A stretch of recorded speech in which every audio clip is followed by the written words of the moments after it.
달라이라마의 행복론. 달라이라마 하워드 커틀러. 루시와 옮김. 4. 인간이란 무엇인가? 타인들도 나와 똑같이 고통받고 있고 똑같이 행복을 원하고 있다. 이러한 사실을 이해하는 것이 진정한 인간관계의 시작이다. 인간은 행복을 추구하는 존재입니다. 그리고 사랑, 애정, 친밀감, 자비심이 행복을 가져다 준다는 것은 분명합니다. 난 우리들 각자가 행복해질 수 있는 기본 능력을 갖고 있으며 행복을 가져다 주는 따뜻한 마음과 자비심을 키울 수 있다고 믿습니다.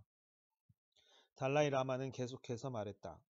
내가 가진 근본적인 믿음 중 하나는 우리에겐 원래 자비를 베풀 수 있는 타고난 능력이 있으며 인간의 성격은 기본적으로 평화롭다는 것입니다. 내가 물었다. 어떤 근거에서 그런 믿음을 갖고 계시죠? 불성에 대한 불교의 교리를 보면 모든 생명 가진 존재의 근본 성격이 평화롭고 공격적이지 않다는 것을 알 수 있습니다. 불교에서 불성은 마음의 근본을 이루는 본성을 말한다. 모든 인간 존재 속에 있는 이 마음의 근본 자리는 부정적인 감정이나 생각에 조금도 물들지 않은 순수한 존재 상태다. 불성에 대한 불교의 교리에 의지하지 않더라도 우리는 그 생각을 받아들일 수 있습니다.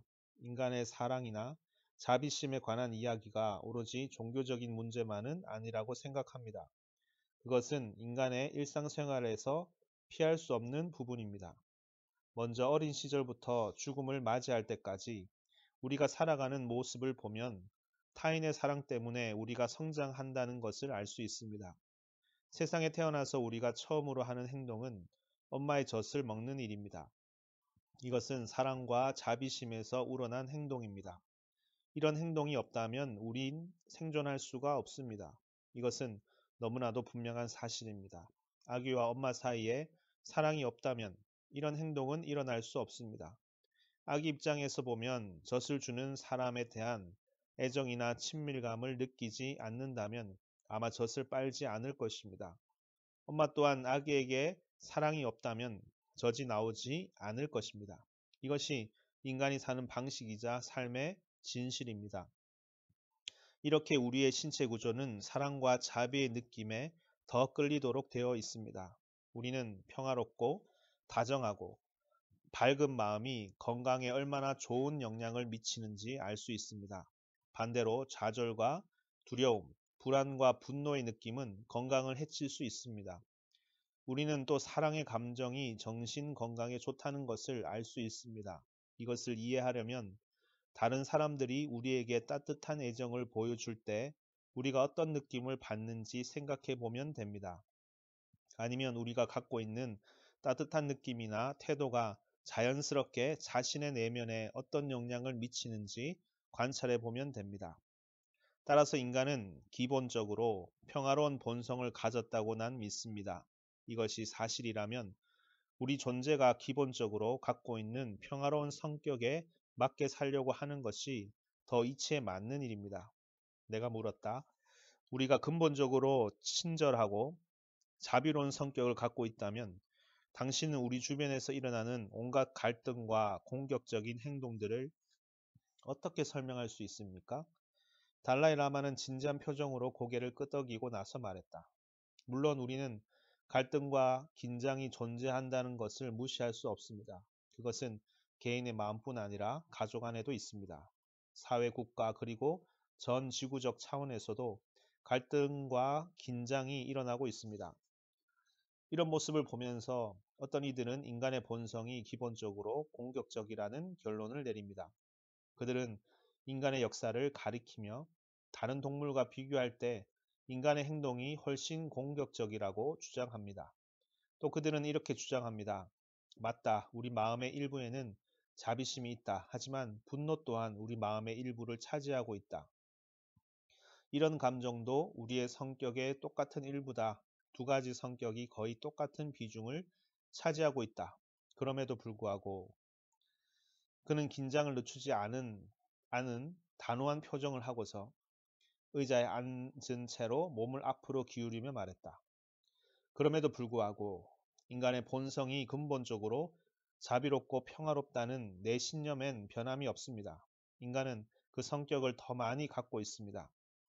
분노와 공격적인 마음도 분명히 생길 수 있지만 그것은 2차적이거나 보다 표면적인 수준에 머물러 있습니다. 어떤 의미에서 그런 마음은 우리가 사랑과 애정을 가지려고 노력했지만 실패했을 때 일어납니다. 그것은 우리 마음의 근본 바탕을 이루는 본성에는 포함되지 않습니다. 우리는 공격적인 마음을 가질 수 있지만 그런 마음은 인간의 본성이라기보다는 인간이 지능을 갖고 있기 때문에 생기는 것입니다. 그것은 균형을 잃은 인간의 기능, 지능의 잘못된 사용, 그리고 인간의 상상력 때문입니다. 인간의 진화를 살펴보면서 난 인간의 육체가 다른 동물들에 비해 아주 약했을 것이라고 생각합니다. 하지만 인간의 지능이 발전한 덕분에 우리는 다양한 도구를 이용하고 적대적인 환경을 이겨내기 위한 많은 방법을 발견할 수 있었습니다. 인간이 사는 사회와 환경이 점점 복잡해지면서 환경에 늘어나는 요구에 맞춰 우리의 지능과 인지 능력은 더 큰 역할을 담당해야 했습니다. 따라서 우리 인간은 근본적으로 평화로운 성격을 갖고 있으며 지능은 나중에 발전한 것이라고 난 믿습니다. 그리고 인간의 이런 능력, 곧 인간의 지능이 자비심에 의해 적당한 균형을 이루지 못하고 불균형하게 된다면 파괴적인 영향을 줄 수 있습니다. 다시 말해 재난을 부를 수 있습니다. 하지만 여기서 깨달아야 할 중요한 것이 있습니다. 사람들 사이의 갈등이 지능의 잘못된 사용으로 일어나는 것이라면 우리는 그 지능을 갈등을 극복하는 수단으로도 사용할 수 있다는 점입니다. 인간의 지능과 선하고 따뜻한 마음을 함께 이용할 때 모든 인간은 긍정적으로 행동할 것입니다. 달라이라마는 잠시 말을 멈추고 손목시계를 들여다보았다. 그리고 나서 이렇게 결론을 내렸다. 따라서 이 세상의 폭력적인 사건과 좋지 않은 일들이 수없이 벌어진다 할지라도 우리가 겪는 갈등을 해결하는 방법은 인간의 기본적인 성격인 평화롭고 자비로운 마음으로 돌아가는 것이라고 난 믿습니다. 그는 다시 시계를 보고 다정하게 미소를 지으며 말했다. 오늘은 여기서 대화를 끝내야 할 것 같군요. 참으로 긴 하루였습니다. 그는 대화하는 동안 벗어놓았던 신발을 집어들고 방으로 들어갔다. 인간 존재가 근본적으로 자비심을 갖고 있다는 달라이라마의 생각은 지난 몇 해 동안 서구 사회에서 서서히 설득력을 얻고 있는 듯하다. 물론 반대 의견도 만만치 않다. 인간은 본질적으로 이기적으로 행동하며 우리 모두는 기본적으로 자신만을 위한다는 생각이 서양인들의 마음속에 머릿속에 박혀 있다. 또한 인간은 타고나기를 이기적이며 공격성과 적개심이 인간 본성의 일부라는 생각이 지난 수백 년 동안 우리 문화를 지배해 왔다.